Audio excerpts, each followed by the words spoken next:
They hit me with a $1 million fine. Yeah, you heard that right, $1 million over some tomato plants in my yard. They told me if I didn't pay, they'd seize my home, my truck, my tools, everything I owned. That was the moment I realized my so-called neighborhood association wasn't just petty, they were ruthless, and they picked the wrong guy to push around. I was sitting on my porch that morning, coffee in hand, when she came storming up the path like she owned the whole damn street. Karen Whitmore, the queen of the HOA heels, stabbing into the dirt, waving a paper above her head like it was a royal decree. "This is official," she barked. "You owe us $1 million. She shoved the paper toward me like it was a death warrant. I almost laughed, but I kept it in, crossing my arms and leaning back in my chair, watching her shake with self-importance. Curtains shifted behind her. Neighbors were already peeking out, phones half raised, waiting for the drama. That's what she wanted, an audience. I asked slowly. $1 million? For what? Unauthorized landscaping, illegal property use, public nuisance. Her lips curled when she said it, like she was savoring every word. If you don't pay, we'll seize your home. That word seize lit a fire in me, but I stayed quiet. She thought I was trapped, just another tired man with dirt on his hands, easy to crush. Then she twisted her body slightly so the neighbors could admire her confidence. Of course, this land is HOA territory. Don't follow the rules, don't live here. I leaned forward, my voice low. Funny. Your clubhouse, your pool, even that fancy little office you sit in, might not be on your land at all. For just a second, her face flickered.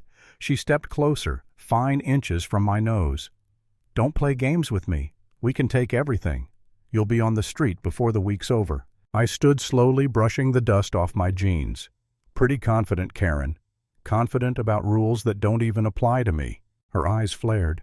Don't you dare call me that. I'm the HOA president. Authority without ownership is just noise, I said calmly.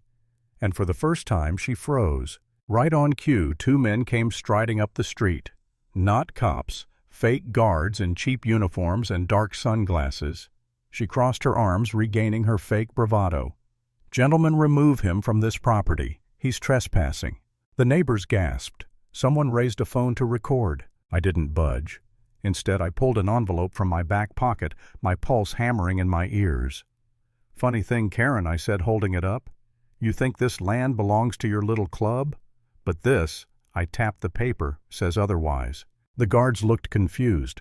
Karen lunged for the envelope, but I pulled it back. That's fake, she shrieked. He's lying. But more neighbors were gathering now, whispers spreading like wildfire. I leaned in close so only she could hear.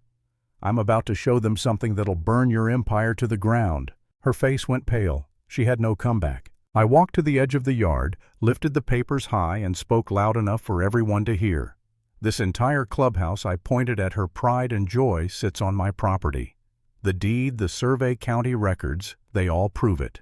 This land is mine. Gasps rippled through the crowd. Some whispered. Others stared wide-eyed. Karen's face flushed red, then white, then red again. That can't be, she stammered. Oh, it can, I said with a faint smile. And it is. One neighbor stepped closer, squinting at the papers. Wait, this shows she's standing on his land. Karen flailed her arms. That's fake. The HOA has... You brought fake cops. You brought threats. You screamed about $1 million fine, I cut her off. And yet your precious clubhouse is built on my land. Your power fake. The guards exchanged looks, suddenly realizing they were standing on stolen ground. Their tough act melted away. One muttered, maybe we should go. Karen spun, her voice trembling. I'll sue. This isn't over. I folded the envelope carefully, eyes locked on hers. I didn't need to shout. The truth was louder than she'd ever be. Neighbors clapped. Some even cheered. For the first time, Karen's face twisted in panic. But she wasn't the type to back down. Fury boiled over. She shrieked at her guards. Call the cops. Now, they hesitated. Their cheap uniforms suddenly looked like Halloween costumes. I stepped down from the porch, calm as could be. You want the real cops? I asked. Fine.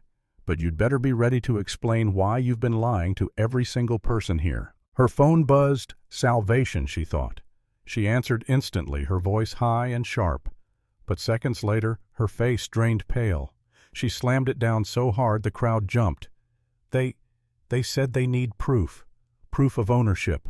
A smirk crept across my face. The cracks in her empire were turning into a canyon. Panicked, she pulled another sheet of paper from her bag, some fake notice waving it like a sword. I can still fine you. I can still. I raised my hand, cutting her off. No, Karen. That's fraud. And fraud doesn't end in fines. It ends in cuffs. The crowd gasped. Phones lifted higher. Even her guards shuffled back, itching to escape. Her voice cracked shrill and desperate. Don't listen to him. He's lying. But the murmurs drowned her out. I let the silence stretch, then dropped the final blow.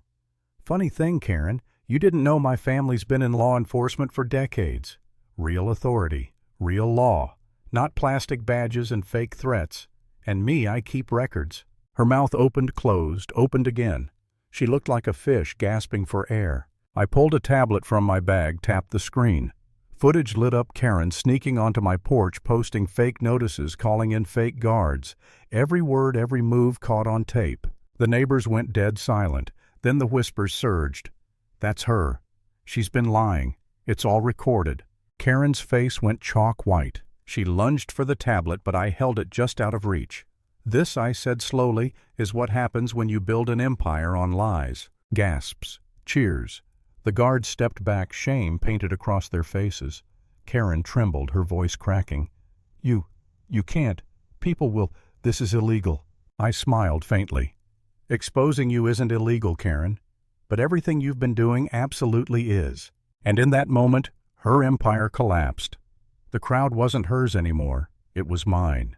Her threats, her fake power, her empire of fines and fear all shattered under the weight of truth. The lesson: real power doesn't come from titles, uniforms, or threats. It comes from proof and the courage to stand your ground.